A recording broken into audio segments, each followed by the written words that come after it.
We interrupt our program to bring you this important message.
Good evening, everybody. Episode 62, Vikings Uncensored, coming at you. We got actually a little bit of news this week. Of course, some sad news and then a couple other items.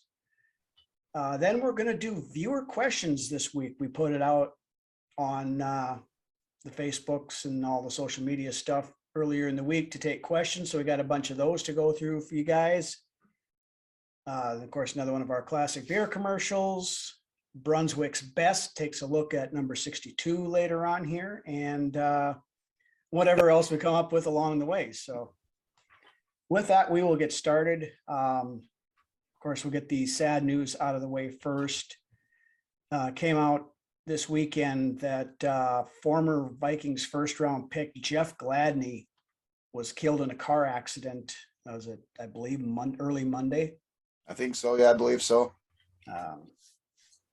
Not quite crazy, man. Not quite sure on all the details, but we do know that Gladney and a female passenger who was also in the car passed away as well. So, I mean, 25 years old. The kid had a rough last 18 months or so, and right, to say the least. You know, it's sad when somebody that young ends up leaving this world, but I mean, I don't know what else. I don't know what you say about it other than, you know, our condolences go out to the Gladney family and the family of the other individual that was involved as well. Then on to some player news. Dede Westbrook worked out for the team on Tuesday. There was talks about bringing him back. No, thank you. At the time, we were kind of wondering what was going on, why all of a sudden we're bringing him in. Apparently, they did offer Westbrook a contract, but he took too long to decide. So they ended up signing another wide receiver that they had also worked out, former Miami Dolphin and Kansas City Chief wide receiver Albert Wilson. Now he's like an 8-year vet. Played 3 or 4 years with Miami and I believe 4 years with Kansas City. 218 receptions for 2,499 yards and 12 touchdowns in his career.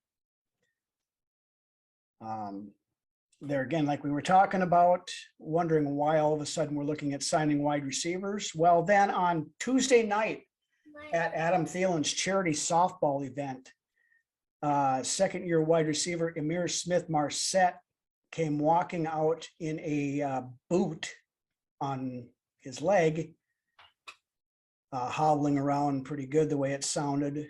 And then on Wednesday, Kevin O'Connell came out and said that Smith-Marset will miss the rest of spring activities due to a undisclosed leg injury that he got earlier this week in practice, I guess. So, I mean, it's no word on the severity of it. Right. You know, saying he's going to miss spring practices, I take that to mean that he will be good to go for training camp in 2 months, you know. I mean, you know, he has till the end of July to be ready for training camp. So, yeah, it's not, from the sounds of it, he'll be good to go. Hopefully. So, and then for the signing of Wilson, former preseason darling and workhorse in the backfield, AJ Axl Rose Jr. was sent packing. Where did you go now? Apparently, he hopped the night train out of town and didn't want to stick around and stand in the November rain, I guess. But you. Yeah. So his second stint with the team ends without much of an impact, I guess. But We bid you adieu. yes, we do. Good luck on your future endeavors. Honestly, I think it was an uphill climb for Rose to get on the roster as it is.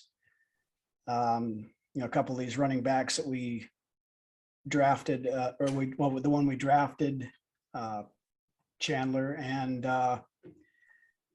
also the Kovac kid out of Toledo, I think are going to, it would have made it tough for Rose to crack the roster anyway, I think. So it is what it is. Like we had mentioned before, this coaching staff has no pre-existing attachment to any of these players that were currently on the roster, really, especially the ones on the lower end of the roster. So it's a business. I would imagine it makes it a little bit easier, Yeah. as far as you're not invested in these kids yet, so it's easier to move on. Speaking of moving on, we're going to hop over now into our viewer questions segment. We put this out, like I said, last week to get a little interaction with our viewers and our Facebook followers and that kind of stuff. So started out here, Mike Kittleson asks, why are the new coaches stuck on Bradbury? He's more than proven he's not big enough, not strong enough, and not good enough to take on nose tackles. Well, Mike, you're not wrong. But I honestly think that O'Connell and company think that they might be able to do with Bradbury what the Rams did with Brian Allen last year.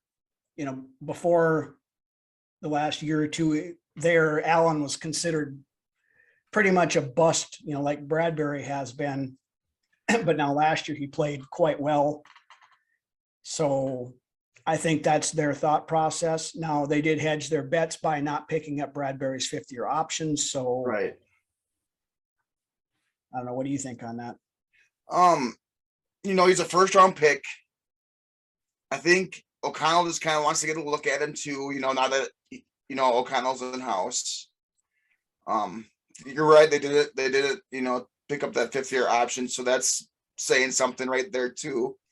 I don't believe it's going to be given to Bradbury. I believe once training camp comes around, we're going to have, especially once pads get put on, we're going to have a better idea of how this offensive line is going to shake itself out. I think right now he's, penciled in as that starter, but I don't think anything's guaranteed at the end of the day. The problem is, to this point, we really did not bring in any true competition for Bradbury. I mean, you've got that undrafted kid, Sokol, and also Reed can play center. I was going to say, I've heard whispers of Reed taking some snaps at center as well. Yeah, so I mean, there's options there, I guess, but they're going to give Bradbury every chance to succeed this year, the way it looks. Yeah, and hopefully he does prove that he's not a colossal bust that he has been. And that's the thing, but so many of these players that are carryover from the previous regime is, especially on the offensive side of the ball, is we don't know these young guys, because especially on the offensive side. Yep. Because the last 2 years, especially, Zimmer acted like he had no desire whatsoever in developing anybody. Yeah, and especially on the offensive side of things. So, and to go with the Bradbury, kind of a little bit of spin off on that, I guess it kind of helps, having Artis 6 or Akeem Hicks, Akeem Hicks out of the division now too, so that sounds kind of nice. Yeah, it doesn't hurt. I mean, Akeem Hicks has killed us for Bradbury and that whole ever. right guard and general area. Yeah. Been blowing that up for years. He's still in the division, though. He did sign with Tampa Bay, so but at least at least we don't have to play him twice this year. Well, we won't have to play him unless we play him in the playoffs. Yeah. So. All right. So the next question, I kind of combined in two questions into one since they were very similar. Walter Grant and Gary Carter asked about the backup quarterback situation. This is Walter asked, why keep Mannion on the active roster? And then Gary had asked, what's the likelihood Mon takes over the backup job? Want me to take this one? Go right ahead. I think honestly, the whole Mannion being here is the whole having some sort of familiarity with a Sean McVay offense. I do firmly believe that Mond and all things are pointing in this direction. And in my opinion, in my brain, and it sounds like this, that Mond will eventually surpass Mannion on the depth chart. And Mannion, I believe the only reason Mannion's around is because Kirk likes having him in that quarterback room and is like another coach for Kirk. Mm-hmm. I believe, though, honestly, with the way things sound from, KOC and Cam about what they're seeing out of Mond and these like earlier camps, it's kind of pointing in that direction that Mond will eventually overtake that number 2 spot. And I firmly believe that that is what will transpire. Yeah. And I honestly believe that they're going to give Mond every opportunity to seize that position. If he can't, then it's saying something. Right. If he can't beat out Mannion, then he is a flop and we don't need him around. With the honest look from a new regime, then that's saying something, yes. Mm-hmm. Realistically, I think Sean Mannion before long takes the Kevin O'Connell route and ends up being a coach. I could see that. Because O'Connell said this himself, it wasn't long before people started telling him, you should consider getting into coaching when you're out of football and stuff like that. And he says, like, when you're in your second and third year in the league and people are telling you that, you're not long as a player. So, yeah. But no, I think by the time the regular season rolls around, I do expect Kellen Mond to be the number 2 quarterback. And whether Mannion is, Matt, with the new practice squad rules and stuff that are still in place from the COVID years, Mannion could be on the practice squad, still be that coach. He wouldn't be active on Sundays, of course, but yeah, you could put him on the practice squad. I mean, honestly, I think he'd clear waivers and it'd be easy to get him on the practice squad. Nobody's going to sign Sean Mannion. I'm sorry. No. And honestly, I'm excited to see Mond this year in preseason. I was excited last year, but I'm excited even more so this year to see Mond in the preseason, because it's been said in the press, with the whole COVID thing and the whole being in Zimmer's doghouse. Well, yeah, and he was in Zimmer's doghouse for no other reason than the fact that Zimmer didn't want to draft him. Right. It's going to be really interesting and, in my opinion, exciting to see what Mond can do when he feels like the people that are coaching him want him to succeed. Mm-hmm. So, and who knows? I mean, this is probably best case scenario, but Kellen Mond could potentially develop into maybe that replacement for Kirk that we thought he might be to begin with in a couple of years, or at the very least, to develop into a quality backup. Or at least get a quality look at the kid anyways to assess whether or not he is that, or, maybe he'd be quality backup, career backup, or maybe, like you said, he's got that ability possibly to be a starter. Yeah. And I mean, on a bad Aggies team, he played pretty damn good. Yeah. And like we mentioned, Wes Phillips and Kevin O'Connell are going to give this kid every opportunity to and there's be been successful. Heaps of praise going on this kid, since the beginning of the offseason programs this year. Right. All right, next question. I like this. I like this question, and we had to do a little research on it. Troy Radville asks, in the 60 plus years of the Vikings, has a player ever kicked a field goal or PAT that was not the regular kicker? I'll let you go ahead and take this one. Yeah, we did a little bit of research. Did not find any position players really that have kicked any PATs or field goals. There are a couple of punters that have over the course of the history, but as far as regular players, now we have had several players who, especially quarterbacks, who have punted. Randall Cunningham being one, Wade Wilson being another one, Bob Lee, another one. I mean, Bob Lee punted quite a bit, but. And there was also a tight end, and his name is escaping me right now, but it was back in the 60s who punted a couple of times as well. So, and then, well, I mean, of course, you think about it, we have on the roster currently Zach Davidson, who was a punter. I could swear that Moss punted at least once or twice while he was here. I could be wrong. He might have. I mean, I didn't see it. You know, I was looking through Pro Football Reference to see, you know, if anybody had been on there. I didn't see Moss's name. Maybe I'm getting Moss and Cunningham's little punter stint confused in my brain. It's very possible. I mean, whoever it was that covered for the punter that day, they had a decent day. Cunningham actually could punt quite well. I remember when he played for the Eagles. Cunningham could do anything pretty well, honestly. Yeah. I remember when Cunningham still played for the Eagles, he kicked a 70-yard punt that one game I was there. Yeah, rubber band man. Come on. Yeah, absolutely. He's amazing. Yeah. Especially in like when he first came out of the college, was a amazing quarterback. Oh yeah. And then he had the Renaissance year with us in '98. Right. And that was after a year off of being in the league. It was at least a year, a couple of years. Denny Green had to coax him out of retirement. He was late. He was laying tile in Las Vegas, and then Denny coaxed him into coming back. Good knowledge. All right, on to the next question. This one was kind of funny, so I just threw it in. Steen Leibhard Jr. asks, what is Kirk Cousins' favorite band and why is it Bruce Springsteen? Actually, I think from stuff we've seen, I think his favorite band is Creed. Because there was talk at one point in time he had looked into getting him to come play at his birthday party or something and something else. And also just for the record, Bruce Springsteen is not a band. So easy street band. The E Street Band. That's his backup band, not his. On to the next one. Born to Run, man.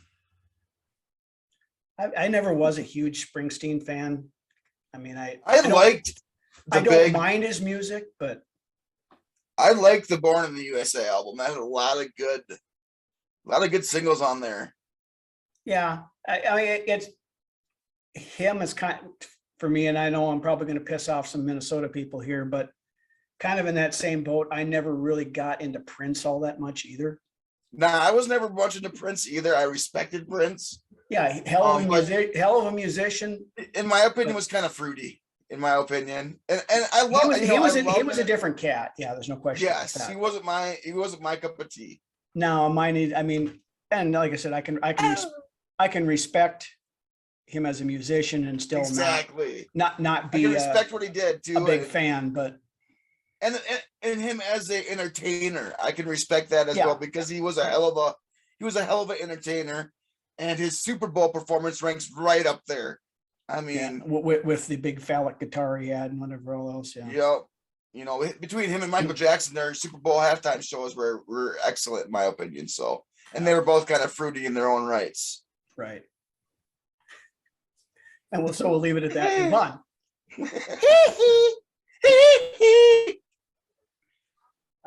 Moving on, Robert Greipel says the Vikings secondary has been fair at best for many years. When will they get the secondary up to a competitive core similar to other teams who advance to the championship level? And also, where is the blitzing by this team to make the quarterback uncomfortable in the pocket? I think we're going to see a lot more blitzing this year on defense, a lot more aggressiveness, that illusion of complexity. I think we're going to understand what that is by the end of the season as fans. Mm-hmm. And I think it's going to be that way on both sides of the ball. You know, lots of moving parts, lots of confusion for the other team. As far as the secondary goes, I look for our secondary to take a huge step forward. Out of the first couple of years that Zim was here, his cornerback whisperer, whole guru thing kind of, in my opinion, faded off because I haven't been impressed with our secondary for quite some time. No, I mean, basically after that, when the Eagles exposed us in the 2017 NFC Championship game, beyond that, the luster kind of came off of the cornerback guru, as far as I'm concerned. But I mean, honestly, I think this year we have a very good chance to make significant strides. You know, Dantzler, for his ups and downs, was one of the higher rated cornerbacks in the league last year. He's going to have an opportunity to start. I think you're going to see a lot more zone in this 3-4 defense, I believe. Mm-hmm. Under Donatel. And I think that's part of it too, with the guys that we have. You know, in the Zimmer defense, the cornerbacks were playing 20 yards off a receiver. Well, that too, but I know I was exaggerating there, but seriously. Right. But they were more more, I guess, key part of the defensive scheme. Whereas in the Donatel scheme, they're not quite as critical. So you don't need elite level cornerbacks. You can do what you need to do with good cornerbacks, which I think we have some good cornerbacks now. I think Booth is going to be good. Patrick Peterson's stay healthy, hopefully. Yeah, Peterson's probably got a year left or so left in him. I think Dantzler's going to I've already seen an attitude change in Dantzler from some of the stuff I've listened to him talk and stuff like that. I agree.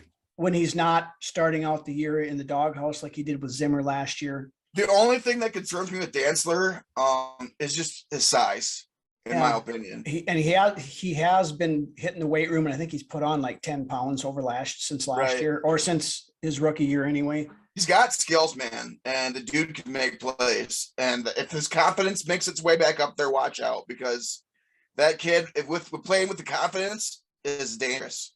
Mm-hmm. Like I said, the only thing that really kind of frightens me about Dantzler is his size and his ability to stay healthy. Because like I said, if he gets that confidence level back up there, the sky's the limit for that kid, in my opinion. I think so too. And as far as our cornerback group goes, of course, we still have Harrison Smith on the other side, man. I'm excited just for the season in general. I'm sorry, I cut you off. That's fine. And back on the cornerbacks, I think Chandon Sullivan will be an improvement over how poor Mackenzie Alexander played last year. I mean, surprisingly poor. Yeah, Alexander was awful last year. Yeah, so it was surprisingly awful because when he was here his rookie year, playing out his rookie contract, he played pretty decent. Yeah, and last year he was god awful. Coaching, dude. I think a lot of it has I think a lot of it is. And then of course we, secondary, like I mentioned, we still have Harrison Smith, who's still, bordering on an elite level player. He's maybe not the player he was a year or two, a couple of years ago, but he's still very, very good. Scheme can take care of that. Yep. And I think Lewis Scene is going to be an absolute monster. Murder Scene. Yep. As our buddy, the Smokehouse King, Reggie Adams, has dubbed him Murder Scene. And then of course we've still got Cam Bynum, who played very well in his limited opportunities he had last year. So I think we're in pretty good shape as far as the secondary goes this year. We're not going to be an elite shutdown secondary, I don't think, but it's going to be a significant improvement over last year. Come week 8, week 9, we're going to really start knowing what we got. So, if we don't know what we got by then we got problems. Right. But, with the whole new scheme and a new influx of players, it's gonna take a good 3 to 4 weeks to really get that engine humming. Mm-hmm. And then kind of on a related question, another friend of the show off Facebook, Carrie Mott Zapata, asked, is the Vikings secondary the best in the North? And this isn't really a silly question because it's No, been tossed out there by some pundits as well. Yep. I mean, I'm a little leery to put them there yet. Right. It's to be determined, in my opinion. Especially like the ceiling is, I mean, the talent is there and the ceiling is high for this group. You know, until proven otherwise, you know, Green Bay comes back with Jair Alexander being healthy and things like that. I think, you know, they're at the top until proven otherwise. I think we have a legitimate opportunity to prove that otherwise. We have a veteran in the room, so that's a plus too. And Patrick Peterson, so that'll help. Yeah, I think the chance for us to be the best secondary in the North is absolutely achievable. Yep. But we'll have to see what pans out. Yep. And then of course we have Dayton Jones coming back as the secondary coach as well. So, you know, he went down to LSU for a year and now decided to come back. So right. You know, we'll see how that works as well. But then the next question we have is from Joe Kist. And Joe asks, why aren't we talking about the running back battle we potentially have? We could end up seeing something very special in Wangwu and Chandler. In this new offense, I just don't see Madison thriving. I mean, there's been a lot of talk that Alexander Madison might not, or make the final 53, could be a surprise cut. Right. And I don't necessarily think that's all that far-fetched. Right. I don't think so either. Lots of athletes in that running back room, and in this offense, Kevin has an idea of what he wants at that back, you know, out of his running backs. And I'm not exactly sure if Madison fits that bill, but who knows?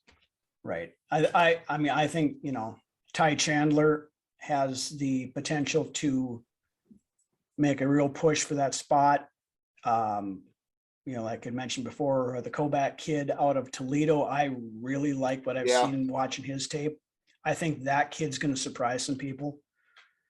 The biggest thing with Kene Wangu is he does have a little bit of problem making the reads at the line. Yeah. So as far, I noticed that last year.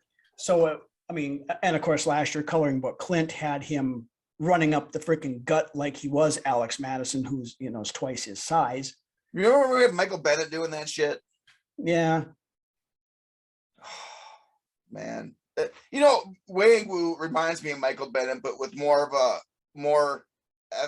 athletic and jukiness. You know, he's more smooth through his cuts than Bennett ever was. Yeah, so Bennett was a disappointment in my eyes, but huge disappointment. I have higher hopes for Obi Wangu Kenobi than that. But I mean, because you know, and we saw Bennett was a first rounder. I mean, yeah, I know he was. Damn. But you know, like with Wangwu, like we saw at training camp last year, he is the only player I have ever seen who does not slow down when he makes a turn. Smooth as butter. But I think he's going to carve out more the niche, of course, as the kick returner, and then probably some gadget stuff. So you get him out in space and stuff like that, where he's just got to make a guy miss and not have to make decisions right on the fly. You know, you get him the ball out in space, and it makes it easier for him to, you know, to get to where he wants to be. Yep, hit him on having to run up somebody's ass. Right. You know, every play. Hit him on some little bubble screens or swing passes, that kind of stuff. You know, stretch plays. Yep, where he's just got to make a linebacker miss or something, and then he turns those burners on and he's gone, kind of a thing. Yep. So we have options. We have different players with different skill sets. So, you know, and then of course we got Dalvin Cook leading the room. So I think it makes for an interesting battle. It does. Absolutely right. You know, kudos to this guy with the question, because it doesn't get talked enough about at this point in the off season. Yeah. Then the kind of a follow-up question by Eugene Becker. He asks who the Vikings third string running back will end up being. Honestly, I don't know. I think it's Wangwu who ends up being RB3. You think Madison keeps that second spot? No, not necessarily. I'm thinking, like I said, it's not all around possibility Madison isn't here, especially since he's on the last year of his contract as it is. But it would not surprise me one bit to see either Kobach or Ty Chandler take over that RB2 spot. I could see Madison on the outs, and then like you said, Kobach or Chandler coming in on the number 2, and then having like Wang be your third down back. I could see that. That's kind of the way I'm envisioning it right now anyway. That, could change by the time training camp rolls around. But then William Herod asks us, do you think the Vikings' new brain trust will field a team this year that is significantly improved from 2021, taking into consideration the draft, other additions and deletions from what we fielded last year? Good question. My short answer to that is yes. I do believe it's going to be a significantly better team this year coming up. I believe the whole breath of fresh air is going to be some good medicine for these guys. The whole competitive rebuild, I believe, is going to work. So, yeah. Well, when you look at how last year progressed, I mean, we were historically the worst team in NFL history in the last 2 minutes of halves. Yeah. We gave up 90 some points, I believe it was ugly. So, I mean, you look at most of our losses were 1-score games. You do nothing more than tie down that 2-minute offense and defense on both sides, especially the defense. But you do nothing more than fix that, and everything else just, for example, stays status quo. Yeah. Try saying that 3 times fast. I couldn't say it once. But just doing that, I think you probably get another win or two out of it at least. You start looking at having a play caller and a coach who is willing to embrace the offensive side of things and not just consider it a necessary evil. Somebody with some innovation stuff and not calling plays out of a coloring book. With the ability to want to listen to his players and hear what his players have got to say and get insights from the team. Bringing players in the offseason out for excursions, that's showing a lot right there. It's, team building, chemistry, camaraderie, brothership. Yeah. It's completely different this year than what it's been in the last 6-7 years. Well, and that's, some of the guys, media people and stuff that have been to some of the practices and things like that. And even, listening to some of the players, the players are talking about how much fun they're having and this and that. And, just how the air is different. You didn't hear a single player last year say they were having fun. I guarantee you KOC has talked to every single player that's listed on this roster. Kellerman said he didn't even think Zimmer even talked to him once last year. Yeah. Seriously? What's that tell you? Right. Yeah, we're gonna notice a change this year, and I guarantee you're gonna see it on the field. Yeah, and I think there again at the end, Zimmer, for his qualifications for 20 plus years as a defensive coordinator, his scheme had gotten stale. He was too rigid on it, didn't want to adapt and things like that. Donatel, I think, just bringing in a fresh face there. One more thing, Rhino. Yeah. Kevin O'Connell is going to get this team to believe in itself again. Yeah. That's what happened. Those first 3 years that Zim was here, this team believed in itself. And then after that, this team just what Zimmer was his protocol and his agenda, it wasn't working no more. players weren't buying in. Mhm. And O'Connell's going to get this team to believe in itself again. And I believe that the wins that we did get in Zimmer's last few years that we use here was the talent winning the game and not the team actually realizing how good it could be. Right. You know, it wasn't coach. A lot of this was coaching issues, in my opinion. Yep. The games we did win were in spite of the coaching, not because of it.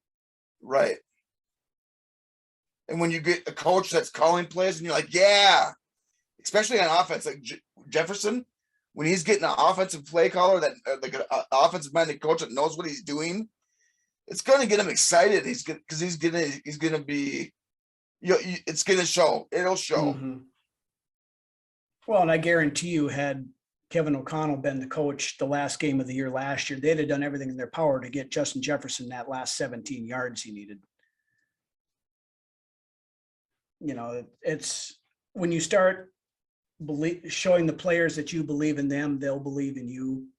And then they'll believe in the whole, you know, whatever your agenda is, you know, that you just want the players to buy in and to believe in themselves and to understand that they can be great and then show it on the field, you know, perform. And I think we're going to see that this year. Oh, I'm picking up what you're putting down. I think so too. Okay, we got a couple more questions here.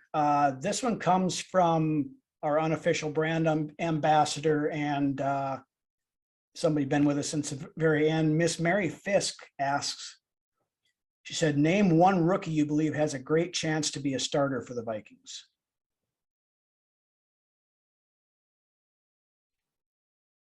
I'm going to go with Booth. You know, if he can stay healthy, he's going to be amazing. He really is. I think he's going to be the best corner coming out this year's draft. So if Booth can stay healthy, I'm going to go with Booth. Yeah. Since you left me the easy one, it's Lewis Seen. I mean, if he'll be I believe he will probably be day one starter. Unless he shows in training camp that he's not ready to do so. But Tyrell Johnson, man. Yeah, he's not going to be a Tyrell Another one there. He's not going to be a Tyrell Johnson, I don't believe. Let's hope not. Yeah. So I mean, that's I mean, to me, that's a no-brainer that Seen's going to be a starter. I mean, you don't draft a guy in the first round to be back. And then when you listen to the kid talk, the kid gets it. You know, and he's the epitome of what you want in a safety. You know, honestly, he says what you want a safety to say. Let's hope he plays how you want a safety to play. So, yeah. And just like when they asked him who he's most looking forward to hitting in the NFL, he said he doesn't care who he hits. He just wants to start piling up the bodies. Stacking bodies, yeah. And a lot of this is, you know, this Dontel defense, they're going to want a safety that can play linebacker and a linebacker that can step back and play a little bit of safety. You know, that's what they're looking for, is diversity throughout the roster on defense. So it's going to be interesting. Yep. Then our final question, Matt Bourne asks, will Anthony Barr be on an NFL roster by opening day? If he doesn't retire, then yes, he will be. But I think that he's contemplating retirement, in my opinion. That's been the rumor. You know, his knees are kind of to a point where it's almost a chronic type deal. Issue. We pretty much know it's not going to be here, you know, barring some sort of catastrophic injury to one of our linebackers between now and the start of the season. Granted, he was, you know, named specifically in O'Connell's opening press conference, but that was before Za'Darius Smith came into the picture. Yep. And also, you know, Kwesi had been asked about Anthony Barr after Za'Darius had signed, and he pretty much in no uncertain terms said that it would be very difficult to envision him coming back at this point. So before we move on here, yeah, I want to touch on one more thing. Okay.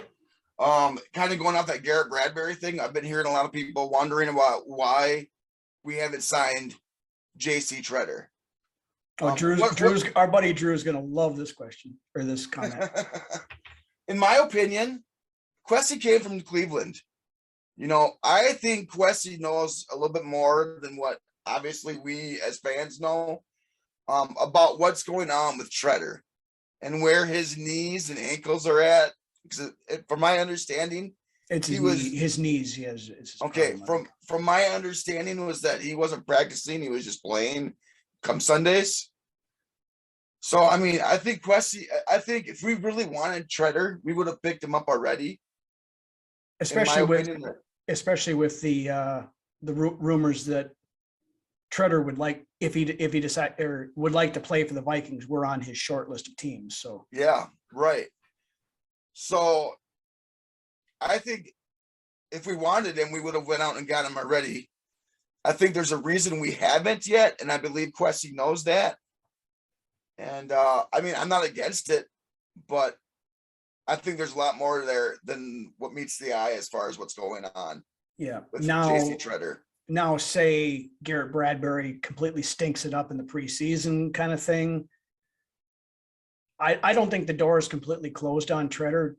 I don't think it's anywhere near as likely as what a lot of people thought it was a month ago. I'd like to see it. Yeah. I don't know but if it means that he's, you know, I'd like to see us sign him if he's going to play. Yeah. You know, and he's dependable. And not having to know whether it's going to be week to week to week to week to week. You know, if I just, yeah. I'm not against it. It would put a cherry on top of our off season, but it hasn't happened yet. There are still a couple other options out there, and you know, when you start looking at the end of training camp, when there's cuts and stuff, there's always a potential to that you know, one of the older centers gets let go or something in favor of a young guy, right? That you could pick up on the cheap for a year or so as well. So. You know, like I mentioned earlier, I would like to see some legit competition for Bradbury. Yeah. I don't honestly know that it's going to, I don't know that it's going to be Treader. I mean, if Treader comes in, he's going to start. Yeah. But I, at this point, I don't, like you were saying too, I don't think the odds are that great that we do bring him in. I think we would have brought him in already if we were going to. But maybe they want to see what they get out of Bradbury first before training camp. And then maybe when training camp comes around, maybe talks will heat up. Yeah. And I mean, you know, there's rumors going around too about Treader. Part of the reason why he hasn't signed with anybody is the fact that he's the head player rep for the NFLPA too. So, which I think is stupid, but you know how some of these owners get with, that kind of stuff, you know, the elite rich white guys on the one side are gonna blackball somebody without blackballing somebody, but right. But honestly, if the guy can play, I think he'll play someplace. Oh yeah. But he may be at the point where his knees are shot and he just. It might be the same mind frame that Barr's in for all we know, it's very possible with the knees. Yep. So, anyways, I'm ready to move on. All right. So with that, we will roll into another one of our classic beer commercials. So you guys head to the fridge, grab yourself a reload, crack it open, check this out, and we'll be back in a minute.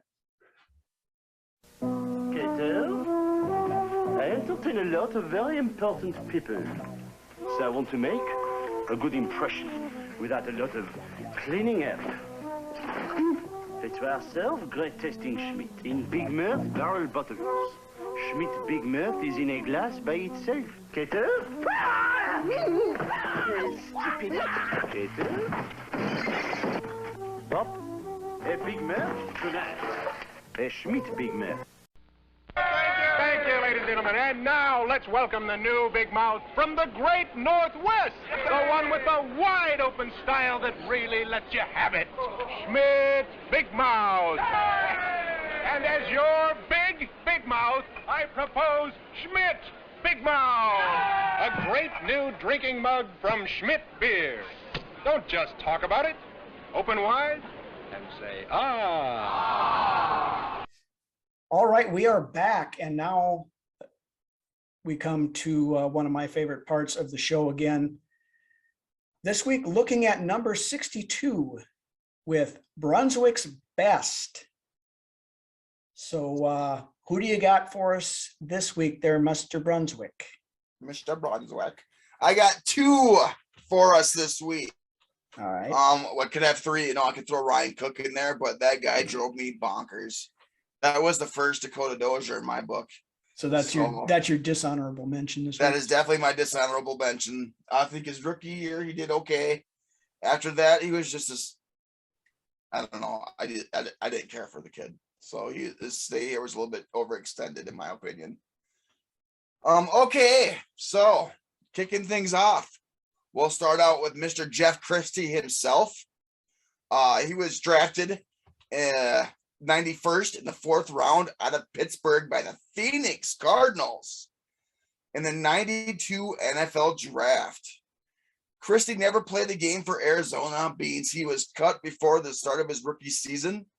I believe he had some knee injuries, or I think he was either he probably put on injured reserve, I would imagine is what happened. Anyways, after that, he was cut.